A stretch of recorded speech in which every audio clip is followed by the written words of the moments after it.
अस्सलाम वालेकुम स्टूडेंट्स। जैसे कि आपको पता है कि अब हम लोगों ने, मैंने कहा था कि हम पीको के एक क्वेश्चन की प्रैक्टिस करेंगे, ठीक है। इसके अंदर हम लोगों ने कहा था कि पीको PICO किस तरह से स्टैंड करता है। जो पी है इसका मतलब क्या होता है, पेशेंट, पॉपुलेशन, या फिर आपको सिंपली यहाँ पर प्रॉब्लम। इन तीनों में से कोई चीज़ आपको स्टेटमेंट में मिल सकती है।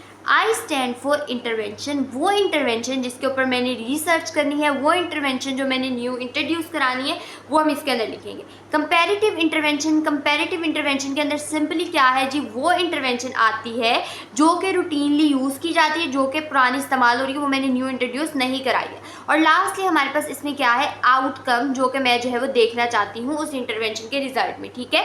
और फिर हम लोगों ने एक क्वेश्चन की प्रैक्टिस की थी। अब हम लोग एक नेक्स्ट क्वेश्चन देखते हैं कि हम इसे किस तरह से फॉर्मुलेट कर सकते हैं। जैसे कि अब मेरे पास एक क्वेश्चन आता है, मैंने शॉक वेव थेरेपी का इफेक्ट देखना चाहती हूँ, ठीक है।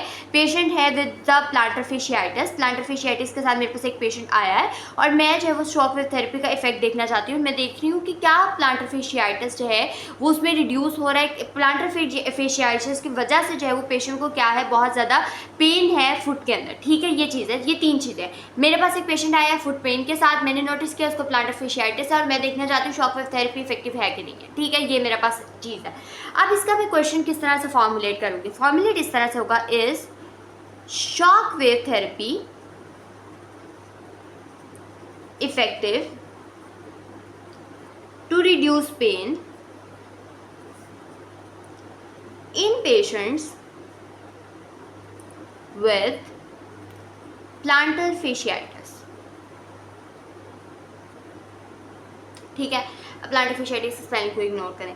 अब इसके अंदर मैंने क्या करना है, सिंपली मैंने लिख दिया। अब इसके अंदर अगर आपको इस तरह से कोई क्वेश्चन दिखता है और जिससे आपको पता चलता है कि identify the PICO in this question ना, तो उसके अंदर आप लोगों ने सिंपली क्या करना है, आप लोगों ने देखना है ये इंटरवेंशन है, शॉक वेव थेरेपी न्यू है, तो आपने इसके अंदर ऐड कर देना है इफेक्ट। फिर हमारे पास रिड्यूस पेन है, पेन हमारे पास क्या है, यहाँ पर आउटकम है। कंपैरेटिव इंटरवेंशन सिंपली क्या होगी, रूटीन फिजिकल थेरेपी जो कि हम यूज़ करते हैं, ठीक है। और उसके बाद क्या है, पेटर जो है वो पेशेंट किसके साथ है, प्लांटर फेशियाइटिस के साथ।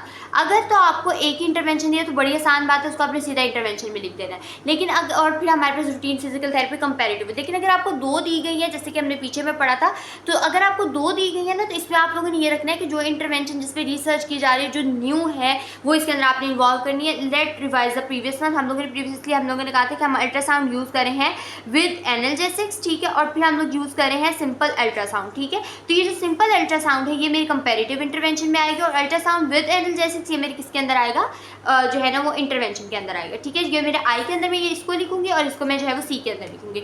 आई होप कि आपको पीको आ गया होगा किस तरह से लिखना है। ये बहुत कॉमनली सिनेरियो क्वेश्चन आता है, आपको पेपर में लिखा होता है कि formulate the PICO, identify the PICO. एक बड़ा सिनेरियो आपको आ सकता है। ये तो मैंने सिंपल बताया ना, आपको सिनेरियोज भी आते हैं, like a 54-year-old patient present with this condition, तो आपने उसके अंदर देखना है, तो ये चीज़ इसके अंदर है, ठीक है। तो पीको लिखना हमारे इस चैप्टर का मकसद था, जो कि हम लोगों ने सीख लिया है।